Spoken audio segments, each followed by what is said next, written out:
Target ng prosekusyon na mabuksan sa impeachment trial ni Vice President Sara Duterte ang ilang tax record niya at ng kanyang asawa. Magagawa kaya yan tulad ng nagawa noon sa impeachment trial ni dating Chief Justice Renato Corona?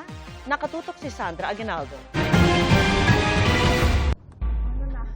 Paglabag ba sa karapatan ni Vice President Sara Duterte ang pagbubukas ng kanyang tax at bank records gaya ng sinasabi ng depensa? O paglalahad lamang ng katotohanan gaya ng sabi ng prosecution? Dahil ako po ay nagsimula magtrabaho. Mainit na rin itong pinagdebatihan sa isa ring impeachment trial noong taong 2012 laban kay nooy Supreme Court Chief Justice Renato Corona. Kinuwestiyon noon kung tama ang kanyang idineklarang yaman, kaya pumirma siya sa waiver para mabuksan ang kanyang mga bank account. Ito po, pirmado ko na po. Pero meron siyang kondisyon. Dapat daw pumirma din ng waiver ang mga mambabatas. Kung hindi sila papayag sa hamong ito, bibigyan ko po ng direktiba ang aking defense panel na i-rest na po ang aking depensa. Total, wala naman silang napatunayang paratang laban sa akin. Nauwi ito sa kanyang biglang pag-alis sa paglilitis. The Chief Justice of the Republic of the Philippines wishes to be excused. Pero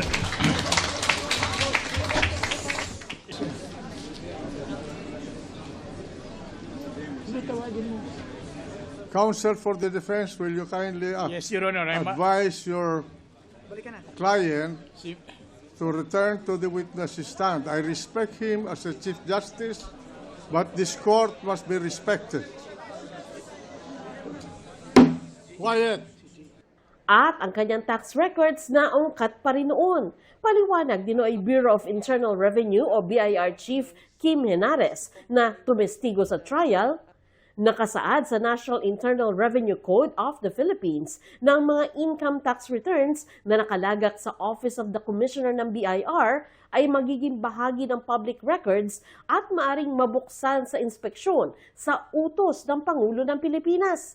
Noong mga panahon na yon, pinayagan ni Pangulong Noynoy Aquino ang pagre-release ng tax records ni Corona. Ako yung sinupina ng Senado na mag-testify at dalhin ho yung mga income tax return ni Justice Corona, the wife, the children, and the son-in-law. Kailangan may isang magte-testify niyan para ma-admit as evidence. Ngayon, tax records naman ni Vice President Sara Duterte ng kanyang mister at kanila mga negosyo ang gustong maungkat sa kanyang impeachment trial. Bagay na tinutulan ng defense team ng bise dahil labag-an nila sa batas at labag sa karapatan ng bise sa due process. Let's look at the tax code. Section 270 of which criminalizes disclosure of taxpayers' information. Meron po bang exception sa batas na ito? Meron po, but it is limited. Kasama po bang impeachment? Hindi po. Ayon sa ilang abogado, tulad noon, nasa kamay din ng Pangulo kung magagamit itong ebidensya. So, magsusupina ho siya kay Commissioner ng BIR. Ngayon, ang Commissioner ng BIR, susulatan niya ngayon ang Presidente na meron ho ako natanggap na supina.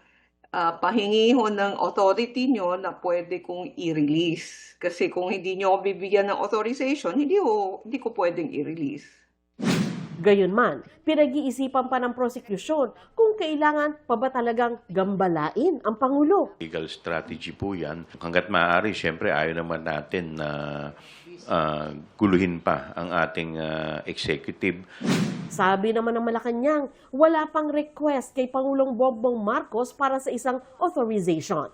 Sa ngayon, wala pa rin po. Wala pa rin pong ibinibigay na anumang request.